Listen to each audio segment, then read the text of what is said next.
नमस्कार, मैं हूं प्रदीप कुमार। आप देख रहे हैं पॉलिटिकल आइडिया। पॉलिटिकल आइडिया के आज के इस अंक में आप सभी दर्शकों का बहुत बहुत स्वागत है। मित्रों, आज हम बात कर रहे हैं दिल्ली में फरवरी 2020 में हुए दंगों के मुख्य आरोपी शरजील इमाम की। शरजील इमाम 32 साल का है। शरजील इमाम बिहार के जहानाबाद के रहने वाले हैं, काको प्रखंड के रहने वाले हैं। लेकिन ये शरजील इमाम साहब चुनाव लड़ना चाहते हैं, चुनाव लड़ेंगे और बहादुरगंज विधानसभा सीट, किशनगंज जिले में आता है ये बहादुरगंज विधानसभा सीट, वहां इनके लोग पहुंच चुके हैं, डफली बजा रहे हैं। ठीक है, जिस प्रकार का याद होगा ना, जवाहरलाल नेहरू विश्वविद्यालय में अफजल गुरु की बरसी मनाने के दौरान किस प्रकार से डफली बजता था, कश्मीर मांगे आजादी, मणिपुर मांगे आजादी।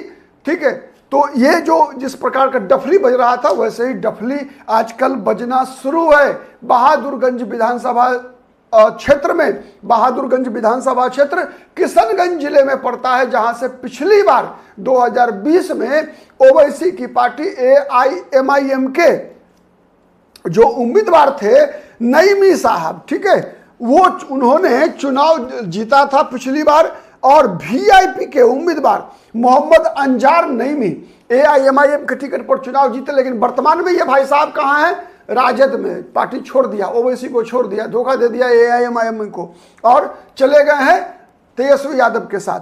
जब तेजस्वी यादव डिप्टी CM बने थे तो 5 में से 4 तोड़ लिए थे, तो केवल अख्तरुल ईमान को छोड़कर सब के सब चले गए थे राष्ट्रीय जनता दल में। तो ये मोहम्मद अंजार नईमी साहब जो है जीते थे 40,000 वोट से। ठीक है, यहाँ VIP के उम्मीदवार लखन लाल पंडित, इनको 40,640 वोट मिला था। और कांग्रेस के जो पूर्व विधायक थे, जो 2 बार उससे पहले चुनाव जीत चुके थे, मोहम्मद तौसीफ आलम, उनको 30,204 वोट मिला था। मित्रों, दरअसल इस विधानसभा सीट पर लगभग 66.7% मुसलमानों का वोट है।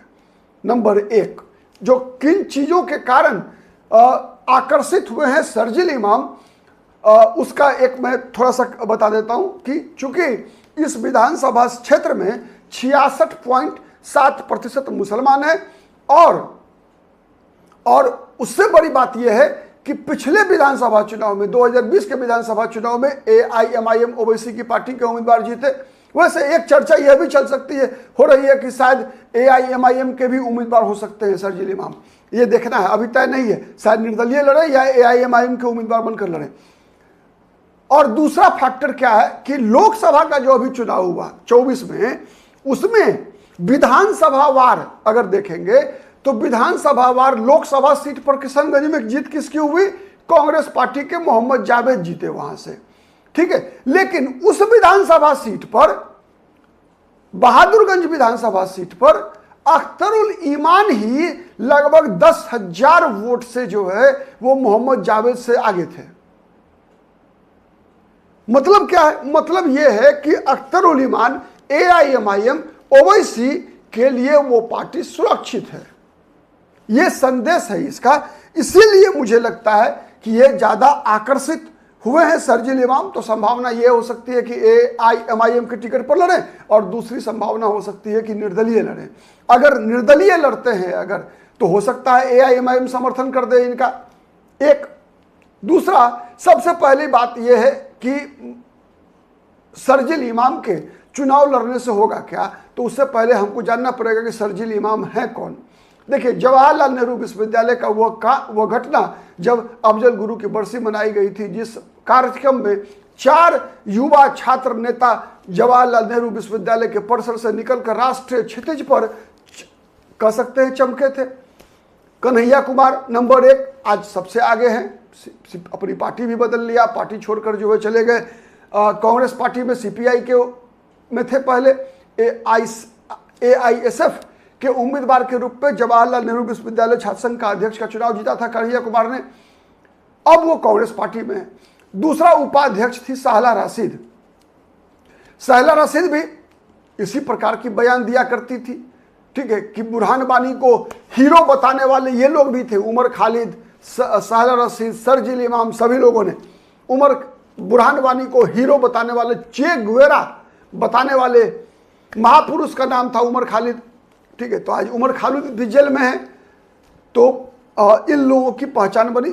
तो आज कन्हैया कुमार के बारे में मैंने बताया, साहिला रशीद का हृदय परिवर्तन हो गया है। तथा कथित हृदय परिवर्तन, राजनीति में जाने वाले लोगों का हृदय कितना जल्दी परिवर्तन होता है पता है, ठीक है। तो साहिला रशीद का हृदय परिवर्तन हो गया है। अब उनको भारतीय जनता पार्टी के नेता नरेंद्र मोदी में भगवान दिखता है, ठीक है। पहले तो बोलती थी कि उनका एक ही अल्लाह, इसके अलावा दूसरा कोई है नहीं, लेकिन अब नरेंद्र मोदी में भी उनको अल्लाह भगवान दिखता है, ठीक है। तो साहिला रशीद ने अपना दिल बदल लिया है, ठीक है। अब वो सीधा एकदम कंप्लीट राष्ट्रवादी हो गई है तथाकथित, ठीक। तो एक ये हो गए। उमर खालिद और शर्जील इमाम दोनों जेल के अंदर बंद है।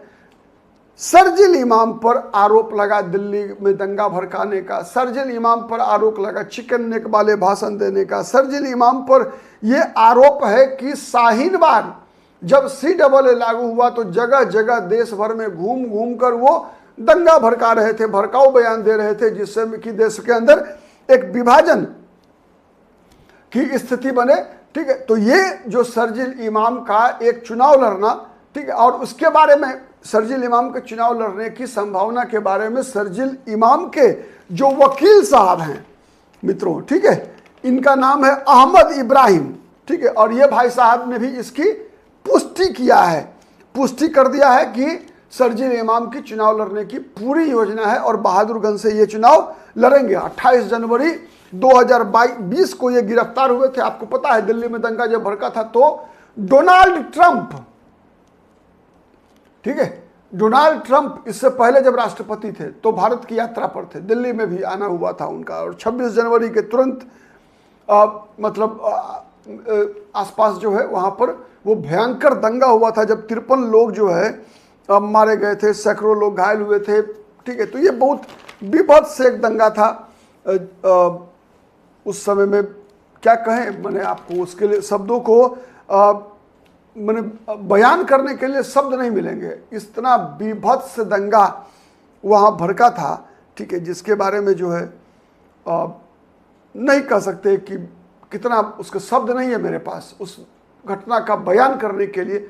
जिस प्रकार से वहाँ लोगों की हत्याएं की गई, जिस प्रकार से घेर घेर कर लोगों को मारा गया, ठीक है। तो वो एक बहुत, और उस समय में जिस प्रकार की राजनीतिक बयानबाजियाँ, हर दल उसमें शामिल है, कोई एक दल की बात नहीं मैं कर रहा हूँ, हर दल के लोग शामिल थे, ठीक है। तो वो जो एक नंगा नाच हुआ था, ठीक है, वो उसी के आरोप में जो है ये शर्जील इमाम अभी गिरफ्तार हैं।